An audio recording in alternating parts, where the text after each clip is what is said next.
اچھا شہری بننے پر لوگوں کے تانے سننے پڑتے ہیں. ہاں یہ تو بے وقوف آدمی ہے. دیکھو کچرا پھینکنے کہاں جاتا ہے؟ دوسری گلی میں جہاں ڈبہ لگا ہوا ہے اچھی طرح پھینکتا ہے. یہ عجیب بندہ ہے، باہر پھینک دے. دیکھیں ایک ایک سے ہی معاشرہ اس میں تبدیلی آتی ہے. اگر جی. کوئی بالفرض واقعی بیوقوف اس کو نہیں کہیں گے، بیوقوف اس کو کہیں گے جو اس کے اس اچھے پن پر اس پر اعتراض کر رہا ہے. تو اگر یہ ایک ہی اس طرح سدھرنے کی طرف اور اس معاشرے کو اس طرف لائے گا تو انشاءاللہ آگے بھی بہتری آئے گی. لیکن یہ بالکل غلط بات ہے، کیونکہ ہمارے یہاں پھر برائی ختم نہیں ہوتی. اگر ایک بھی اس راستے کی طرف نہیں آتا تو پھر مزید بگاڑ ہی پیدا ہوگا، اچھائی اس میں کوئی کسی طرح کی نہیں آئے گی. اور یہی ہوا ہے، دیکھا دیکھی ہر طرف جب اسی نے کہ اس نے کھڑی کر دی تو یہ اب پارکنگ دیکھنے گاڑیوں میں اگر ہم بات کریں، چاہے کسی مسجد کے باہر ہو، ٹھیک ہے، اور مسجد کے باہر بالخصوص بعض اوقات بائکیں اتنی ہوتی ہیں یا گاڑیاں جن کے کشادہ کچھ راستہ ہے، یہ تو وہاں گاڑیاں بھی اس انداز سے یہ ساری چیزیں کھڑی کر کے جائیں گے کہ جو صرف دوسروں کے لیے اس قدر تکلیف دہ بن جائیں گی. اور بعض اوقات تو آدمی اپنی گاڑی نکالنے والا وہ ایسا پھنسا ہوا ہوگا کہ اس کے بعد وہ اس کو بددعائیں دے رہا ہوگا اور کیا اس کے لیے کرے گا. تو اچھا شہری بننے کے لیے ہمیں یہ بالکل ضروری ہے، ان تمام چیزوں کے اندر جو یہ مینرز ہیں ان کا خیال رکھنا چاہیے ہمیں. تو شریعت نے میں بات کروں، دیکھیں طواف کعبہ کی بات کریں، طواف کعبہ کے اندر بھی جہاں پر رمل کی یہ مبارک سنت ہے، ٹھیک ہے، لیکن وہاں ہمیں ساتھ تعلیم دی ہے کہ دوسرے کو تکلیف ہو تو نہ کرو. واہ، ٹھیک ہے. صحیح. حجر اسود کو چومنے کی جو فضیلت ہے، لیکن اگر دوسروں کو تکلیف پہنچا کے وہاں پہنچنا ہے تو پھر استلام ہی کر لو، پھر آپ وہاں چومنے کی طرف نہ سبحان جاؤ. اللہ. مقام ابراہیم پر نفل پڑھنا طواف کے بعد یہ افضل ترین جگہ ہے.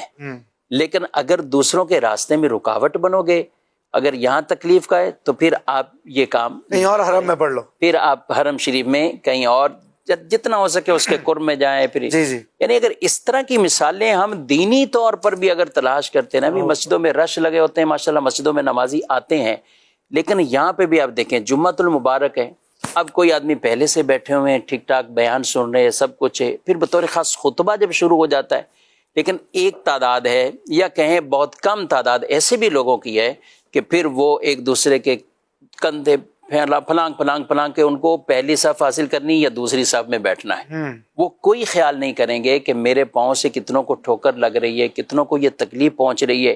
اس کی اجازت کہاں ہمیں دی؟ اور بلکہ اس کی وعید بیان کی ہے کہ خطبے کے دوران اگر بالفرض کوئی اس طرح کاندھے لوگوں کے پھلانگ کر تو اپنے لیے جہنم پر پل بنا رہا ہے. تو یہ یعنی بطور خاص خطبے کی بات. اچھا بیان ہے تو ظاہر ہے بیان میں بھی تو علم دین سیکھا جا رہا ہے، اس میں اس طرح کے انداز اپنانا کہ جس سے لوگوں کی توجہ ہٹے، یہ بھی خود ایک قابل گرفت اور مذموم عمل ہے. یعنی ہم اپنی عبادات کے اعتبار سے بھی دیکھیں تو ہمیں کئی چیزوں میں یہ احکامات بیان کیے ہیں کہ جس سے ہماری وجہ سے دوسرے کو تکلیف نہ پہنچے.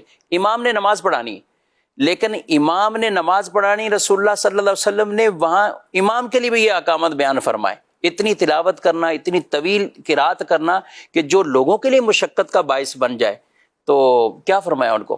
یعنی من فرمائے، بلکہ ایسے امام کے لیے کہا کہ وہ فتنے میں مبتلا کر رہے ہیں. کہ ایک بار تو روایت میں بھی ہے کہ اتنا جلال فرمایا کہ صحابہ نے کہا ہم نے اس سے پہلے اتنے جلال میں نہیں دیکھا تھا حضور علیہ السلام کو، اس چیز پر کہ لمبی تلاوت کی. لمبی تلاوت. اچھا تراویح ہو رہی، تراویح میں ایک مسئلہ بیان کیا کتابوں میں کہ اگر حافظ صاحب تراویح کے اندر عبدہ و رسولہ تک پڑھ لیا، اب آگے درود شریف اور دعا، اگر لوگوں پر اس طرح کا گراں گزرتا ہے کہ بھی یہ زیادہ طویل ہو رہا ہے بیٹھنا، تو وہ اللہم صلی علی محمد کہہ کے سلام پھیرتے ہیں.